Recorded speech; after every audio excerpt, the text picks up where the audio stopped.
I've only been diagnosed for 3 years, actually. I was diagnosed back in 2011, and it came completely out of the blue for me. I'd been experiencing some recurrent throat infections, and I was very tired, but that had coincided with a particularly stressful period at work, so my assumption was just that I was a bit run down. And I went to the doctor, said I'm tired, thought he might say you're a bit stressed and have a couple of weeks off. And he suggested I had a blood test, which I kind of assumed he would do. So I went back a week later to pick up the results of my blood test, and I remember it very well, actually. It was a particularly dull, rainy, dreary February afternoon, and I'd had quite a hard day at work, and I'd only just managed to get off campus in time to get to my appointment in time. And sat down breathlessly behind the desk opposite him, waiting for him to tell me, I don't know, you're menopausal or you're a bit stressed or whatever.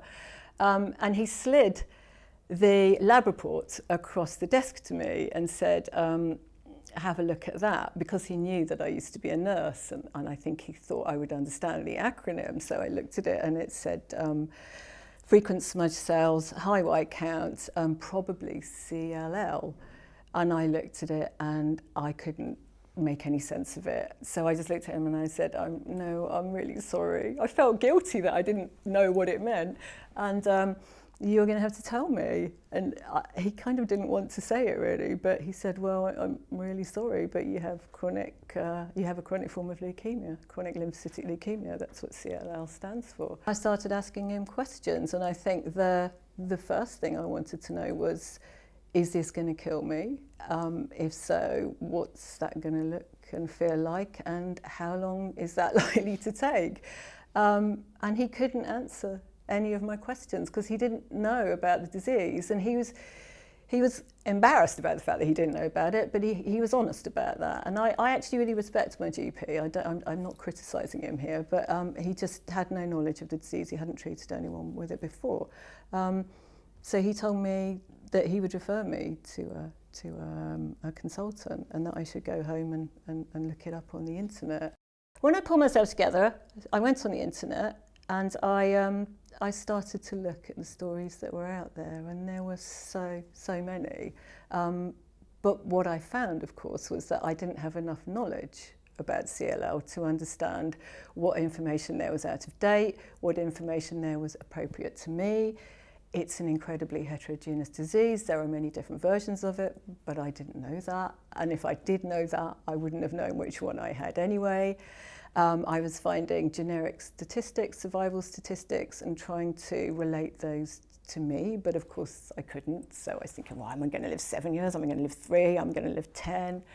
I would come across some sites that were helpful, and I would come across some sites that were just absolutely terrifying. As I learnt to kind of negotiate my way around the internet and the stories of CLL, and as I found out more and got a bit bolder, I suppose, and came to realise that I wasn't imminently going to keel over, the process of being able to discern what sites are appropriate and what is relevant and what is out of date and what you should pay attention to began to kick in, I think.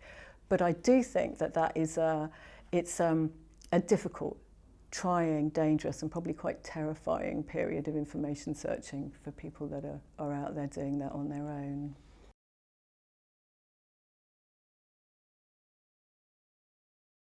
I think the lack of knowledge of CLL across GPs, I mean, obviously I was dealing with just, mine was an individual case, but I have since learned, and I've seen very clearly that is a fairly universal problem for people with CLL.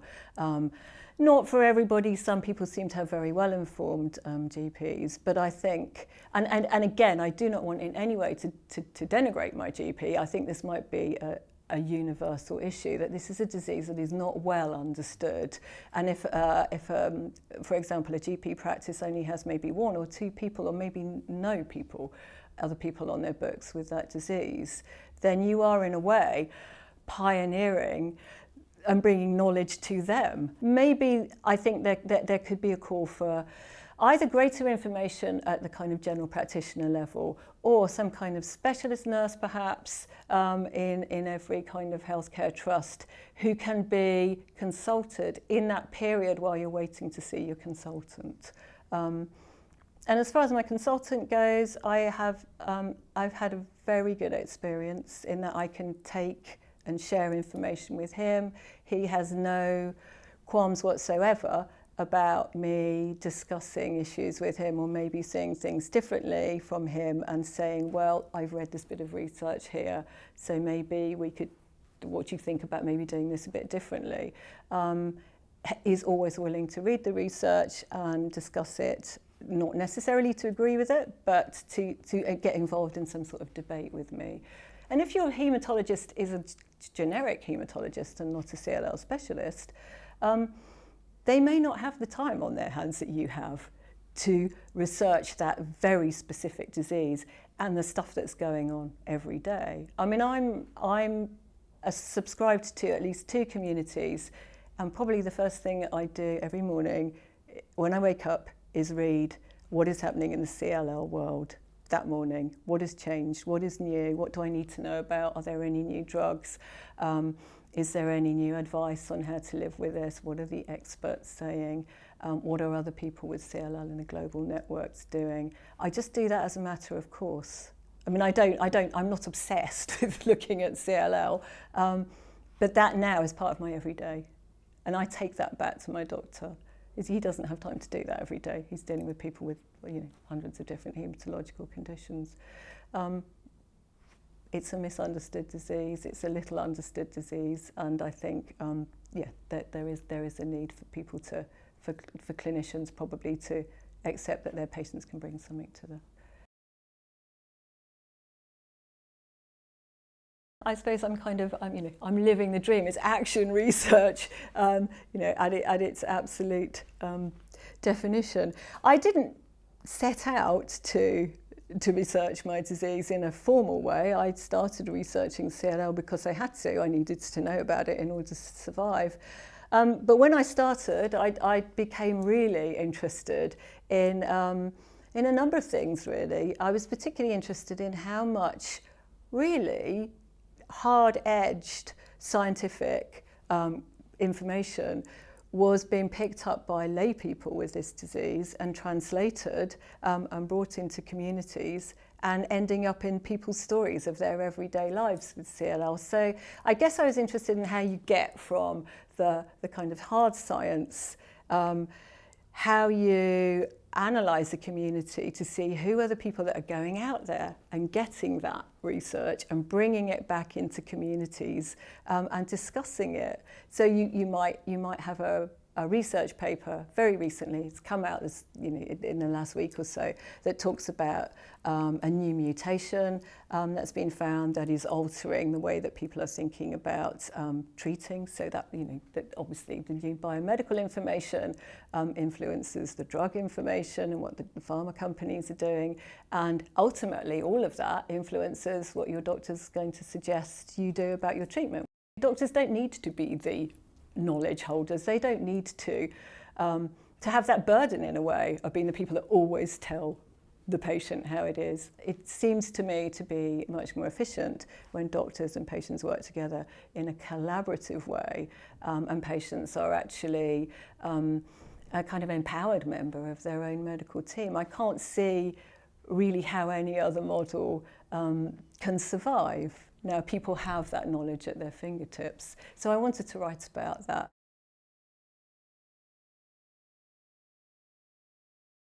I think there is. Now, I mean, my research showed fairly active communities and fairly confident digital technology use, but of course it's self-selecting because it's an online survey and I'm looking what's already there. My research is not at the particular piece of research I'm doing now is taking a snapshot of what's happening out there to identify issues. And one of the things that I would be suggesting would be further research around, what do we do about this mass of people that aren't even registering actually in research projects like this, that won't register in any research projects that send out online surveys because they're not there, they're not using it. I don't want to create in any way an impression that because people are over 60, they're some kind of Luddites who don't know one end of a computer from the other, because plenty of people in that age group are very computer literate, but plenty are not. And I think that there is a real issue around bringing as many people on board as possible. I mean, I think that becomes the job actually of healthcare professionals. That becomes the job of GPs and specialist nurses and the teams that support doctors and consultants to suggest, here's a site you might want to go and look at. There are ways in which, I certainly would be really happy to present myself, within my hospital as somebody, a mentor, if you like, to help people who were less familiar with the internet negotiate those sites and say, well, you might find this useful. You might want to talk to people here. I think also the fact that everything doesn't happen 100% online. We're here today, face to face, and maybe being able to pass that information over to people is that, yeah, you can contact people online, but there are possibilities of setting up smaller local groups of face-to-face interaction that I think might attract people who may not be attracted by an online environment only.